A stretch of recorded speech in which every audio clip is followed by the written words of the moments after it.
특허청에 특허 출원, 즉 특허 신청을 하면 진행 과정에서 여러가지 번호가 생깁니다. 번호가 생성되는 순서는 출원번호, 공개번호, 등록번호의 순입니다. 화면은 키프리스에 공개되어 있는 애플의 공개 특허 공보입니다. 공개 특허 공보에는 출원번호와 공개번호가 표시되어 있습니다. 또한 등록 특허 공보에는 출원번호와 공개번호와 등록번호가 모두 표시되어 있습니다. 등록번호는 다른 말로 특허번호로 부르기도 합니다. 출원번호는 그냥 접수번호라고 생각하면 됩니다. 특허청에 서류를 제출하기만 하면 자동으로 출원번호가 생성됩니다.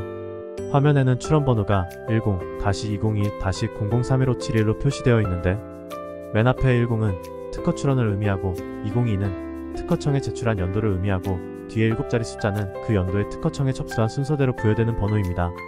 한편 이 애플 특허의 출원번호 옆에는 분할이라는 붉은 글씨가 표시되어 있는데 이것은 이 출원이 분할 출원이라는 의미입니다.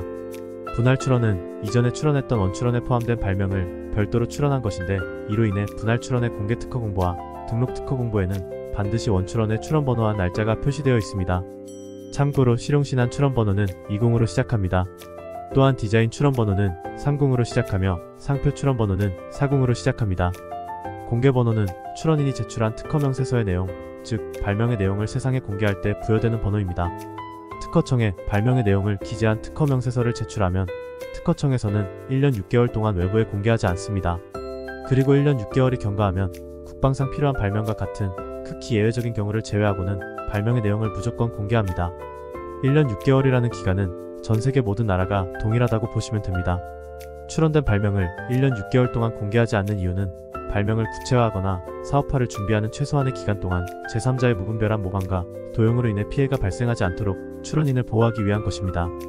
또한 1년 6개월이 경과하면 무조건 공개하는 이유는 너무 장시간 공개하지 않으면 관련 기술 분야의 종사자들이 이미 해당 기술이 특허 출원된 사실을 모른 채 중복 연구에 시간을 낭비하는 헛수고를 방지할 필요도 있기 때문입니다. 특허 공개 시점이 되면 특허청에서는 화면처럼 생긴 공개 특허 공보를 키프리스 사이트를 통해 공개합니다. 한편 1년 6개월 이전이라도 출원인이 자진해서 공개 신청을 한 경우에도 공개 특허 공보를 통해 공개가 이루어집니다. 그러나 1년 6개월 이전에 특허 심사가 완료되고 특허 등록이 된 경우 또는 거절 결정이 확정된 경우에는 특허청에서는 발명의 내용을 공개하지 않습니다. 우선 심사를 신청하면 이런 경우가 많이 생깁니다. 만일 우선 심사 신청을 해서 빨리 심사를 받았는데 출원일로부터 1년 6개월이 되기 전에 거절 결정이 확정되어 버린 경우에는 발명의 내용이 공개되지 않으므로 출원인을 제외하고는 누구도 어떤 발명이 출원되었다가 거절되었는지 알 수 있는 방법이 없습니다. 한편 우선 심사 신청을 해서 출원 후 1년 6개월 이전에 특허 등록된 경우에는 등록 특허 공보를 통해 발명의 내용이 공개되므로 공개 특허 공보는 별도로 발행되지 않습니다. 특허 출원인이 목표로 하는 번호는 당연히 특허 등록 번호입니다. 특허 등록 번호는 화면처럼 10- 몇 번으로 표시되는데 실무에서는 10을 빼고 뒤에 7자리만 표시해서 특허 제 몇 호라는 표현도 많이 사용합니다. 특허 출원을 하더라도 특허청 심사를 통과하지 못하고 최종 거절되면 당연히 특허 등록 번호는 생기지 않습니다. 특허 출원 제 몇 호라는 문구를 광고에 많이 사용하는데 특허 출원이 최종 거절된 이후에도 계속 광고 문구로 활용하는 경우가 많습니다.